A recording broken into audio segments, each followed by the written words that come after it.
Horror कहानियाँ TV. बंगला number 9। Binu, Binu, कहाँ चला गया ये लड़का? बीनू बेटा। ऊपर से ये टाइगर जब से यहाँ आया है न जाने क्यों रात भर रोता ही रहता है। अब तो मैं इसकी मनहूस आवाज से इतनी परेशान हो गई हूँ कि कभी कभी मन करता है इसे किसी जंगल में छुड़वा दूं। रिया परेशान होकर अपने 5 साल के बेटे बीनू को एक कमरे से दूसरे कमरे में ढूंढ रही थी। मेन गेट तो लॉक है, फिर बीनू कहाँ चला गया? इतनी देर हो गई इसको आवाज लगाते हुए। रिया अपने बेटे को आवाज लगाते हुए सीढ़ियों पर पहुंच जाती है। सीढ़ियां चढ़ते हुए उसे ऊपर टेरेस से कई सारे बच्चों की खिलखिलाहट की आवाज सुनाई देने लगती है। अंधेरा हो गया है, इतनी रात को छत पर अकेले ये क्या कर रहा है? कौन है इसके साथ? ये किन बच्चों के हंसने की आवाज आ रही है?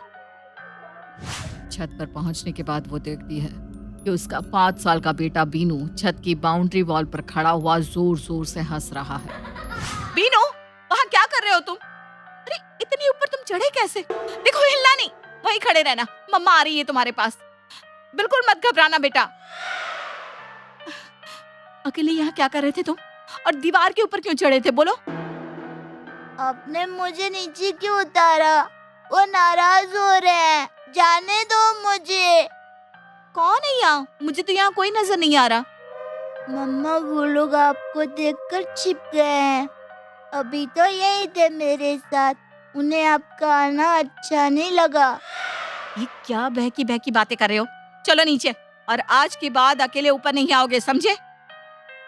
बीनू की कही बातों को रिया सिरे से नकार भी नहीं पा रही थी, क्योंकि बच्चों के हंसने की आवाजें तो उसने भी खुद अपने कानों से सुनी थी। नीचे आकर बीनू को कमरे में छोड़कर रिया जैसे ही किचन में गई, उसे एक बार फिर से बीनू के कमरे से बच्चों की जोर जोर से हंसने की आवाज सुनाई देने लगी। अमित सिविल इंजीनियर था।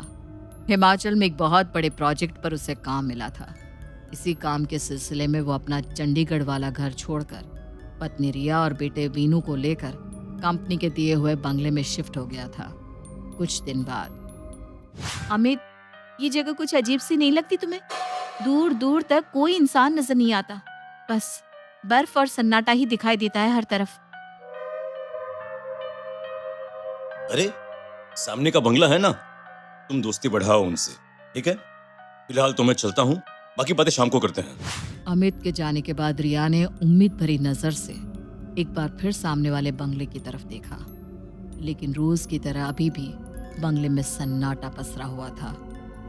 अजीब पड़ोसी है, एक बार हाय हेलो भी नहीं किया। इस बंगले को देखकर ऐसा लगता है जैसे ये बंगला नहीं, भूत बंगला हो। दिन ढल गया था। रिया खिड़की के पास बैठी अमित के लौटने का इंतजार कर रही थी कि तभी सामने वाले बंगले में लाइट ऑन हुई और रिया के ठीक सामने की खिड़की खोलकर एक औरत बाहर की ओर देखने लगी। हेलो। रिया के हेलो कहते ही वो औरत खिड़की के सामने से गायब हो गई और उस कमरे की लाइट भी ऑफ हो गई। रिया कुछ समझ पाती उससे पहले ही उसे अपनी खिड़की के बाहर एक औरत बच्ची के साथ खड़ी हुई दिखाई देती है। अरे आप तो अभी सामने खिड़की पर थी ना? हेलो, मेरा नाम दिव्या है। शायद आप मिलना चाह रही थी, तो मैंने सोचा मैं ही आकर आपसे मिल लेती हूँ। आपको कैसे पता मैं आपसे मिलना चाहती थी? कहने का मतलब है कि इस सुनसान इलाके में पड़ोसियों के नाम पर एक हमारा ही तो बंगला है, ऐसे में कौन मिलना नहीं चाहेगा। ये आपकी बेटी है? रिया ने दिव्या के पीछे छिपकर खड़ी एक 5-6 साल की बच्ची की ओर उंगली करके पूछा। हाँ, मिष्टी नाम है इसका। अजनबियों से घबराती है, इसलिए सामने नहीं आ रही। आप लोग शाम को आइए ना डिनर पर। बरसों बीत गए किसी को अपने घर डिनर पर बुलाए हुए। हाँ, क्यों नहीं। अमित के आने के बाद हम लोग 9 बजे तक आते हैं। थोड़ी देर बाद अमित ऑफिस से घर लौट कर आता है। रिया अमित को दिव्या के डिनर इनविटेशन के बारे में बताती है और फिर वे तीनों रेडी होकर दिव्या के बंगले पर पहुंच जाते हैं। बंगला बिल्कुल सुनसान दिखाई दे रहा था। जैसे ही अमित और रिया ने दरवाजा खोलकर अंदर हॉल में कदम रखा, न जाने कहां से एक काली बिल्ली ने आकर उनके ऊपर छलांग लगा दी। ये कैसा भद्दा मजाक है रिया?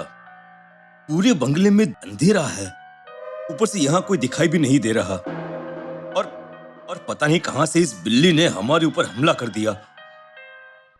रिया, रिया, आर यू श्योर दिव्या ने तुम्हें डिनर पर बुलाया है? ये भी कोई मजाक करने की बात है अमित? अपने घर बुलाकर ऐसे कौन करता है? रिया और अमित ने देखा कि बंगले में रखा हुआ सामान बिल्कुल पुराना और गंदा दिखाई दे रहा था, जैसे सालों से किसी ने इस्तेमाल ही ना किया हो। दीवारों पर लटकी तस्वीरों पर धूल जमा थी और जगह जगह मकड़ियों ने जाल बुन रखे थे। मुझे कुछ ठीक नहीं लग रहा अमित, हम लोग वापस चलते हैं। रिया और अमित जैसे ही हॉल से निकलने के लिए मुड़ते हैं, पीछे से दिव्या की आवाज सुनाई देती है। अरे रिया, कहाँ जा रही हो? अंदर आओ ना, मैं लाइट्स ऑन करती हूँ। दिव्या जैसे ही कमरे में इमरजेंसी लाइट ऑन करती है, वहां पर सब कुछ बिल्कुल साफ सुथरा और नॉर्मल दिखाई देने लगा था। लेकिन न जाने क्यों टाइगर लगातार भौंकता ही जा रहा था और बार बार ऊपर मुंह करके भयानक आवाज में रो भी रहा था। Tiger, tiger, keep quiet tiger. पता नहीं क्या हो गया है इसको। अचानक ही दिव्या गुस्से में टाइगर की ओर देखती है और टाइगर रोते हुए चुपचाप मुंह नीचे करके जमीन पर बैठ जाता है। अमित, रिया और बीनू डाइनिंग टेबल पर बैठ जाते हैं। जैसे ही दिव्या खाना सर्व करने के लिए बर्तन का ढक्कन हटाती है, कमरे में चारों तरफ एक अजीब सी गंध फैल जाती है। ये कैसी स्मेल आ रही है? उफ, मेरा सर चकरा रहा है। रुको, मैं पानी लेकर आती हूँ। अमित, ये कैसा खाना है? मुझे इस खाने में से ही स्मेल आ रही है, मैं नहीं खा पाऊंगी ये खाना। रिया को पानी देकर दिव्या सबकी थाली में खाना परोसने लगती है। छी, अरे ये कैसा खाना है? इसमें तो कीड़े हैं, तभी इसमें से इतनी बदबू आ रही थी। आई एम सो सॉरी, वो एक्चुअली थोड़ा फाइनेंशियल क्राइसिस होने की वजह से हमारे बंगले की बिजली डिस्कनेक्ट हो गई है। अंधेरे में खाना बनाने के कारण शायद इसमें कीड़े गिर गए हैं। कोई बात नहीं, तुम परेशान मत हो, हम लोग फिर किसी दिन तुम्हारे साथ डिनर करेंगे। अभी हम चलते हैं। रिया और अमित वहां से बाहर निकल आते हैं। तो ये बात है, इन बेचारों के यहाँ बिजली है ही नहीं, तभी पूरा दिन इनके बंगले में अंधेरा रहता है। और मैं भी ना पता नहीं क्या क्या सोच रही थी। दिन के समय तो अक्सर बंगला नंबर 9 में सन्नाटा ही पसरा रहता, लेकिन जैसे जैसे शाम गहराने लगती, कभी दिव्या तो कभी उसका पति महेश बंगले की खिड़की पर खड़ा हुआ नजर आ जाता। रिया और अमित की भी उनसे दोस्ती हो गई थी और अब वो अक्सर रिया के यहाँ आने जाने लगे थे। अमित, एक बार टाइगर को दिखा लो ना। जब से हम लोग यहाँ आए हैं, इसका बिहेवियर कुछ अजीब ही है। पहले रात रात भर रोता रहता था और अब गुमसुम सा एक कोने में बैठा रहता है। मुझे लगता है इसकी तबीयत कुछ ठीक नहीं है। हाँ, ठीक कह रही हो।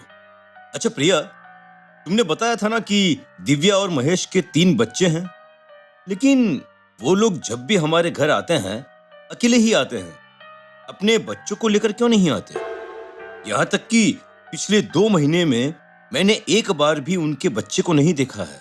बात तो तुम्हारी ठीक है, मैंने भी उनके बच्चे एक भी बार नहीं देखे। दिव्या कहती है कि वो किसी के भी सामने आने से शर्माते हैं, इसलिए घर से बाहर ही नहीं निकलते। पता नहीं, मुझे तो ये फैमिली बहुत ही अजीब लगती है। तुम्हें ऐसा नहीं लगता? रिया और अमित बातें कर ही रहे थे कि तभी बंगले का मालिक घनश्याम उनके घर की बेल बजा देता है। अरे सर, कैसे हैं आप? अरे बंगले में आपको कोई प्रॉब्लम तो नहीं है? वैसे तो आपको मेरे बंगले में रहने में कोई प्रॉब्लम नहीं आएगी। मैंने बंगले को बहुत अच्छे से मेंटेन जो किया है।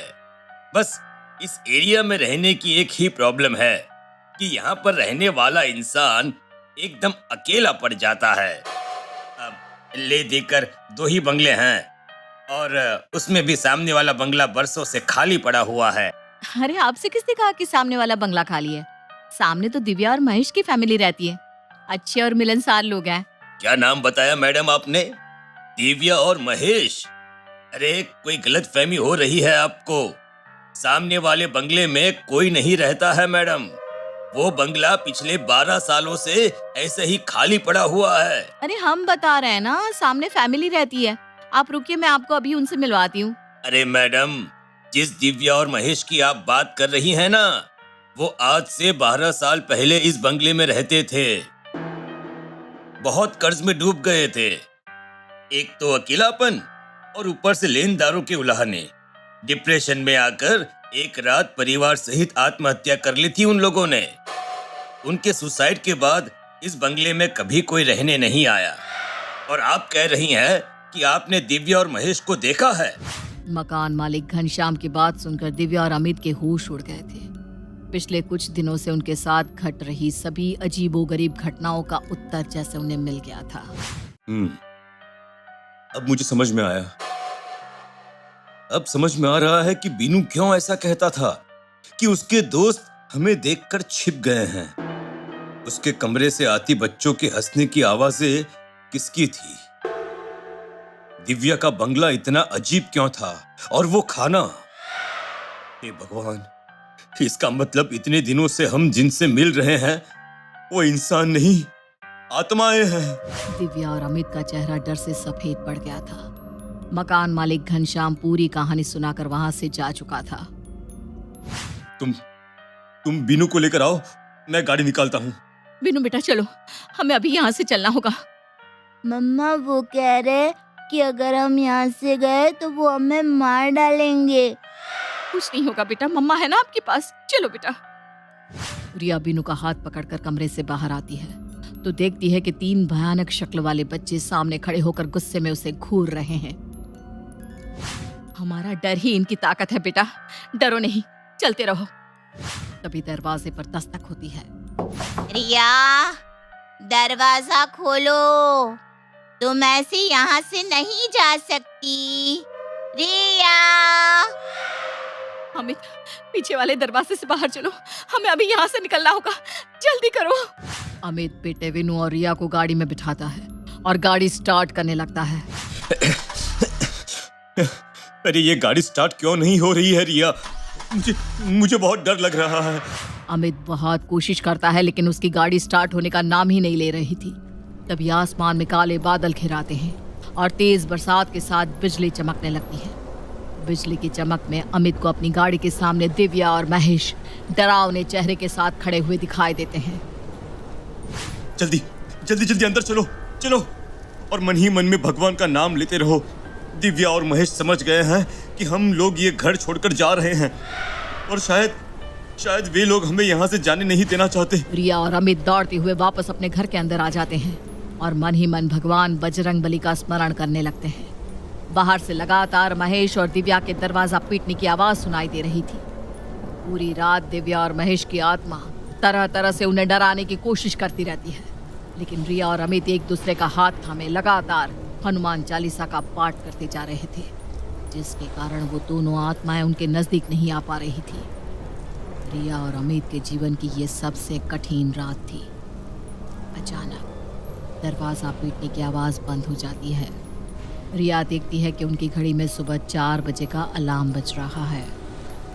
सुबह के 4 बज गए हैं, शायद इन आत्माओं की शक्ति खत्म हो गई है। अमित, यही कारण है कि ये लोग हमेशा रात में ही दिखाई देते थे। यही सही समय है, हमें इस बंगले को छोड़कर निकल जाना चाहिए। रिया की बात मानकर अमित एक बार फिर गाड़ी स्टार्ट करने की कोशिश करता है और इस बार वाकई गाड़ी स्टार्ट हो जाती है और वे तीनों अपनी जान बचाकर उस बंगले से हमेशा हमेशा के लिए बाहर निकल जाते हैं।